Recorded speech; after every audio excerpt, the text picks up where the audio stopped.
I emptied my life savings to buy my parents a new home. At the housewarming party, my mother waved the deed in my face and said, "Caleb needs it more than you."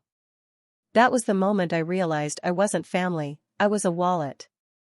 My name is Lena Carter. And this is the story of how I took everything back. The smell of cinnamon candles and freshly baked cookies filled the air. It was supposed to be a celebration, the beginning of something new.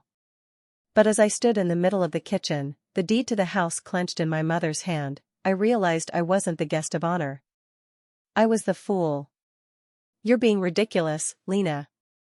Caleb needs this more than you," my mother, Diana, said, casually waving the papers like they meant nothing. "He has a family now." "What do you have?" "Just yourself." Her words struck harder than any slap. I blinked, trying to process what she had just said. This house, this beautiful colonial-style home, was supposed to be mine. I had poured every cent of my savings into it. $175,000 scraped together over 10 years of double shifts, skipped vacations, and missed birthdays. I had signed the paperwork. I had found the house. I had believed, naively, that if I gave enough, I'd finally be seen. But Caleb? He hadn't contributed a single dollar. He'd floated through life on a cushion of second chances, failed business ideas, and our mother's blind adoration. And now, because he was having a baby with his wife Emily, apparently that made him more deserving of everything I had worked for. I looked around the room, extended relatives sipping champagne, forced smiles on their faces. No one dared meet my eyes. My Aunt Lily stood off to the side, her arms folded, shaking her head in silent disapproval. And Jasmine, my best friend since college, gripped her wine glass so tightly I thought it might shatter. I forced myself to speak, though my voice trembled. This house was supposed to be in my name. We had an agreement. "Oh, stop being so dramatic," Diana sighed, brushing me off like I was a child. "You're a nurse, sweetheart. You'll save up again. Caleb needs a stable home." That was the moment something inside me cracked. All those years of being the reliable daughter, the one who never asked for much, who always said yes, who kept the family together, collapsed under the weight of her dismissal. I didn't cry. I didn't scream. I just stood there, silent, while Caleb gave me that smug little grin of his, like he'd won something. And maybe he had, for now. But what they didn't realize was that I kept records. Every email, every text, every document. And what I lacked in support, I made up for in resilience. They thought I would walk away, hurt but harmless. They had no idea what I was capable of when I'd been pushed too far. I didn't leave the party that night. I stayed and watched. Caleb was parading around the house, his chest puffed up like a rooster, acting like he'd earned every inch of the hardwood floors and granite countertops. Guests awkwardly sipped their wine, casting nervous glances my way before quickly looking away. No one wanted to be caught taking my side, not when the golden boy was basking in the spotlight. My mother, Diana, floated from guest to guest with a champagne glass in hand, as if she hadn't just committed a betrayal so sharp it could cut bone. My stepfather, Walter, avoided my gaze altogether. I sat silently at the kitchen counter, numb. Jasmine, my best friend since college, slipped into the seat beside me. She didn't speak for a moment. Then, quietly, "Lena, you can't just let this go." "I signed the initial agreement," I whispered. "It says the house should be in my name. I have it in writing." "Then they can't do this legally," she said firmly. "Call Marcus. Let him take a look." Marcus, her brother, was a real estate attorney. I'd met him a few times at barbecues and birthdays. Kind, sharp, no nonsense. I never thought I'd need his services, especially not against my own family. I nodded slowly and stood up. In the corner of the kitchen, I spotted the old folder my mother had once proudly shown me, filled with our original paperwork. It was still where she always kept important documents, on top of the fridge.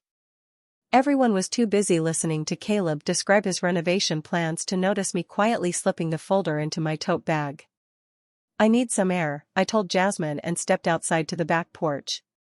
Hands trembling, I flipped through the documents. There it was, the original agreement, with my name listed as the legal owner in exchange for the full down payment. But what caught my breath was another sheet, a letter from their lawyer. Dated just 2 weeks ago. It warned them explicitly that transferring the deed without my consent could be considered fraud. My phone buzzed. Mom, stop sulking outside. Come in and be happy for your brother. I stared at the screen, heart pounding, not with sadness anymore, but clarity. They'd known. They knew this wasn't just wrong, it was potentially criminal. And they did it anyway. I opened a new text. To Marcus, are you free tomorrow morning? I need legal help. The reply came almost instantly. Jasmine told me everything. Come to my office at 9 a.m. Bring all the paperwork. I walked back inside, calm. Collected. My mother, Walter, and Caleb were huddled together in the living room, probably making more plans for the house they had stolen. Mom looked up, annoyed. Finally decided to stop being dramatic? I smiled. Actually, I want to thank you, I said, voice level. You've helped me see things very clearly. They stared, puzzled. But they wouldn't be puzzled for long. Because I wasn't done. I was just getting started. Marcus's office was tucked away in a quiet downtown building, the kind with exposed brick and the faint smell of roasted coffee lingering in the halls. I arrived 15 minutes early, holding the folder like it was a lifeline. For once, my hands didn't shake. Marcus greeted me with a warm nod and a mug of coffee. Let's take a look. He spread the documents across his desk with practiced efficiency, his eyes scanning each page. Occasionally, he'd pause to jot something down or let out a quiet, unimpressed grunt.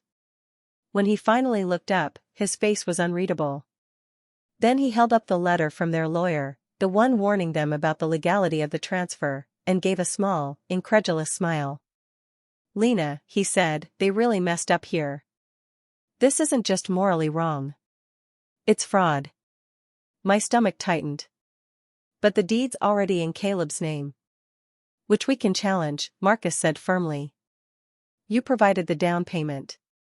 You signed the initial ownership paperwork. There's written proof of an agreement, and now we have this letter showing they knew what they were doing was illegal. That's textbook fraudulent conveyance. I hesitated. I don't want my mom or stepdad to go to jail. I just want my house back. Marcus leaned forward, his voice steady. They stole $175,000 from you. That's grand theft. And based on these bank records, someone may have forged your signature. The words hit me like a slap. Forgery. Grand theft. My breath caught in my throat. They're counting on you being too nice to fight back, he continued.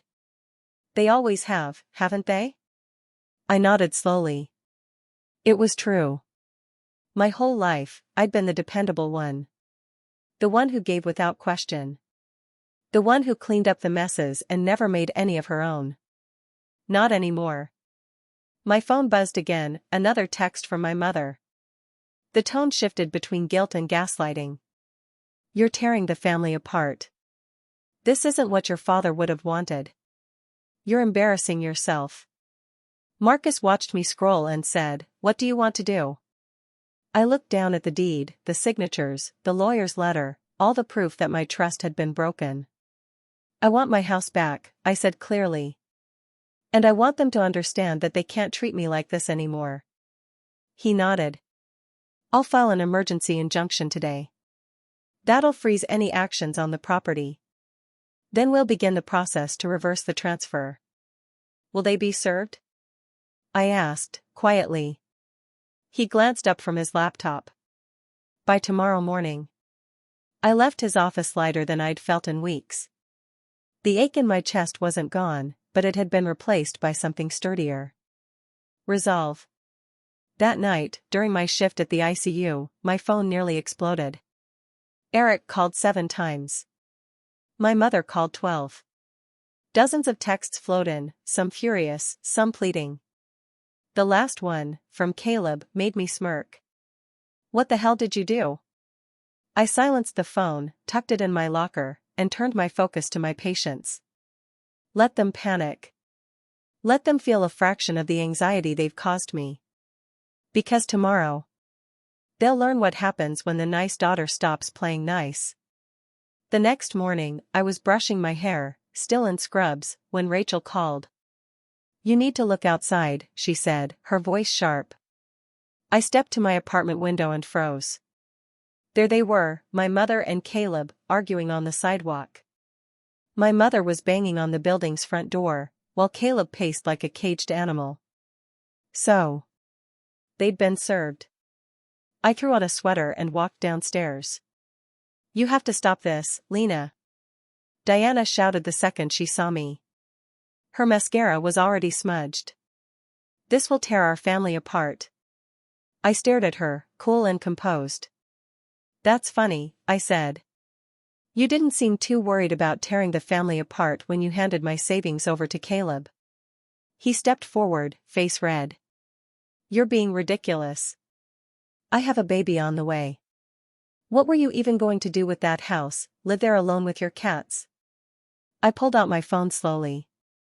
Actually, I have proof that house was supposed to be mine. Would you like to see the letter from your lawyer? Or maybe the documents where someone forged my signature? Caleb paled. My mom's expression shattered. Honey, she whispered, grabbing my arm. We can work this out. As a family. I gently pulled away. We stopped being a family the moment you decided my life savings meant nothing. But the police came to our house this morning, Caleb blurted. Jessica's freaking out. You got the police involved? No, I said quietly. You did. When you chose to commit fraud. They stared at me like they didn't recognize the woman in front of them, and in a way, they didn't. I wasn't the apologetic daughter anymore. I wasn't afraid to be the villain in their version of the story. Rachel pulled up in her car just then, parking across the street to make sure I was okay. My mother turned away, clearly humiliated to be seen like this. Caleb muttered something under his breath and stormed off, dialing his phone. That night, Marcus called. They're ready to talk, he said. Their lawyer reached out. They want to settle. I didn't even hesitate. Fine. But I want more than the deed. Marcus was quiet for a beat. Go on. I want them to sign a notarized statement admitting what they did.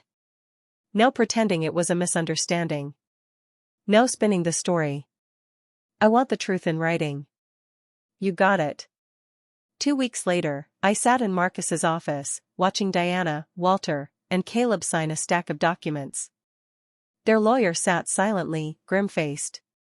They returned the deed to me. Paid my legal fees. Added $50,000 in damages. And most importantly, signed a statement admitting to attempted fraud and illegal deed transfer. My mother wept quietly. Walter wouldn't look up. Caleb's jaw was locked so tight it looked painful. Happy now? Caleb muttered as he stood. You ruined everything. No, I said, standing straighter. You did, when you decided to steal from me. I just made it right. They filed out of the office one by one, heads down. Marcus handed me the new deed. Congratulations, Lena. The house is officially yours. I looked down at the crisp paper in my hands and smiled. Actually, I had one more surprise. Marcus, I said, pulling out a second set of papers. I'd like to sell it. The house wasn't mine for long. At least, not in the way I had originally imagined. I didn't decorate it. I didn't host any dinners there. I didn't even unpack the welcome mat I had bought months ago, the one that said Home Sweet Home in cheerful cursive. Instead, I sat down with a real estate agent and showed him an offer I'd received from a local developer. It was generous, well above market value. They want to turn it into upscale apartments, I explained. He raised an eyebrow. You sure you want to sell? This place has great bones. I smiled. That's exactly why I'm selling. Everyone expects me to keep it, to let my family grovel and maybe, just maybe, move back in under some ridiculous excuse like helping with renovations. But they need to understand. He waited. They have no power over me anymore. Within a week, the house was under contract. The news spread faster than I expected. My phone lit up again, more missed calls from Diana, vague texts from extended family, and one voicemail that made me pause. It was my mother, sobbing. I heard, you're selling the house. Please, Lena, don't do this. We can talk. You don't have to erase us. I deleted it halfway through. Not out of cruelty. Out of necessity. This wasn't about revenge. This was about release. Rachel and I celebrated the sale at our favorite coffee shop. She raised her glass of iced chai and grinned. They thought you'd cave. Let them stay. Maybe even beg you for forgiveness. That's exactly why I'm selling, I said. I'm not here to give them comfort anymore. Between the sale profit and the settlement money, I had enough to buy my dream, a small cottage just outside the city, with a wraparound porch and a yard big enough for the garden I'd always wanted. The place needed work, peeling paint, creaky floors, but it was mine. Wholly, unquestionably mine. I painted the walls in soft blues and greens. Jasmine helped hang curtains. Aunt Lily brought over clippings from her own garden, rosemary, violets, and climbing jasmine vines. We planted them together in the rich, dark soil. Sometimes, when I watered the flower beds in the early morning light, I thought about everything I'd lost. But then I looked at what I'd built in its place. And I didn't feel loss. I felt free. 6 months passed. My garden thrived. The tomatoes were ripening on the vine, fat and red, while rows of violets bloomed along the fence. Every evening, I sat on my porch with a book in one hand and tea in the other, listening to the wind rustle through the trees. My little cottage had become a sanctuary, one I never knew I needed until I had it. My phone still lit up occasionally with texts from my mother. Most I ignored. A few I read out of curiosity. Some were laced with guilt. Others with desperation. Your brother's having a hard time. He's lost his job. Can you help with rent? I miss you. You used to be so kind. Each message ended the same way, a quiet plea for things to go back to how they were. But I wasn't that Lena anymore. The one who bailed everyone out. The one who stayed quiet to keep the peace. I replied once, just to make it clear. I'm not in a position to help. Please respect my boundaries. It became my shield. Simple. Firm. Final. Word had gotten around, about the settlement, about the signed confession, about the house being sold. Family members who used to side with my mother now avoided the topic entirely. A few even reached out to say they were sorry for not speaking up sooner. But I didn't need apologies. I needed space. Caleb and Jessica separated soon after everything unraveled. From what I heard through the grapevine, Jessica had discovered credit cards Caleb had taken out in her name. Marcus helped her file the necessary reports and start the process of recovering from the debt. It felt good to help someone who actually deserved a second chance. I didn't feel joy in their downfall, but I felt justice. And peace. At work, things improved too. I was promoted to charge nurse, a role I'd once thought was out of reach. Without the constant emotional drain of family drama, I had energy, real, joyful energy, to give to my patients, to my team, and most importantly, to myself. One evening, while I was planting a new row of lavender, a familiar car pulled into the driveway. I stood slowly, wiping dirt from my hands. My mother stepped out, looking older, more tired than I remembered. She lingered by the fence. Your garden's beautiful, she said softly. You always did have a way with plants. Thanks, I replied, still kneeling in the dirt. But you shouldn't come here without calling first. I know, she said. I miss you.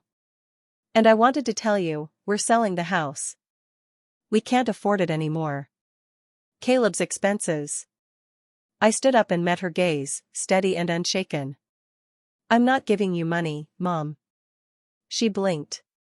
I wasn't, well, maybe I was. But can you blame me for hoping?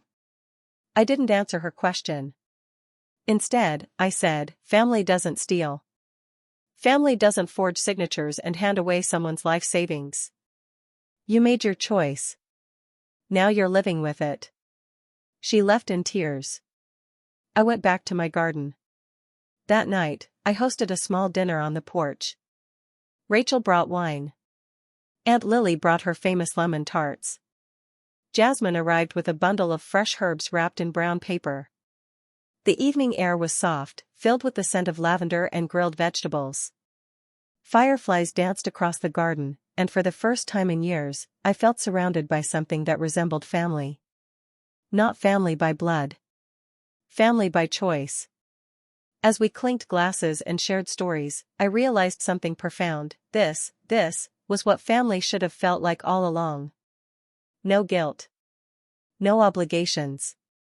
Just mutual care, respect, and presence. To boundaries, Rachel toasted, raising her glass with a grin. To growth, I added, thinking of the rows of flowers blooming beside us, and of the woman I'd become. It had been a year since I stood up to the people who raised me. Since I stopped making excuses for the way they treated me. The house they tried to steal was long gone, but in its place, I'd gained something far more lasting, a sense of worth that didn't rely on anyone else's approval. I found an old photo recently, taken at that housewarming party, just before everything unraveled. Everyone smiling, wine glasses raised. Caleb's got his arm around my mother, and she's beaming. I'm in the corner, slightly out of frame. Fading. I don't feel anger when I look at that photo anymore. I feel gratitude. Their betrayal forced me to become someone I never would have dared to be. Someone who says no. Who sets boundaries. Who prioritizes her peace. My garden continued to thrive, a living reminder of what happens when you nurture something with care and patience. Sarah, Aunt Lily's daughter, often brought her kids over on weekends. They'd run between the flower beds, giggling, covered in dirt and joy. Even Jessica, Caleb's ex, came by once with her baby in tow. She was rebuilding, too, and we sat under the shade of the porch trading stories about boundaries, resilience, and starting over. I connected her with a support group Marcus recommended. She left with tears in her eyes and a bouquet of fresh violets from my garden. Life wasn't perfect. But it was mine. Every peaceful morning. Every meal shared with chosen family. Every evening spent watching the sunset with dirt on my hands and laughter in the air, it was all mine. Sometimes I still get messages from my mother. Sometimes from Caleb. I don't block them. I don't respond either. I've made peace with the past, but that doesn't mean I invite it back in. A few nights ago, Rachel joked that I should write a book. How to Stop Being a Doormat in 3 Easy Steps, she laughed. Step 1, set the damn boundary. Step 2, enforce it. Step 3, plant lavender and never look back. Maybe she's right. But for now, I'm just here. Growing. Healing. And finally, at home.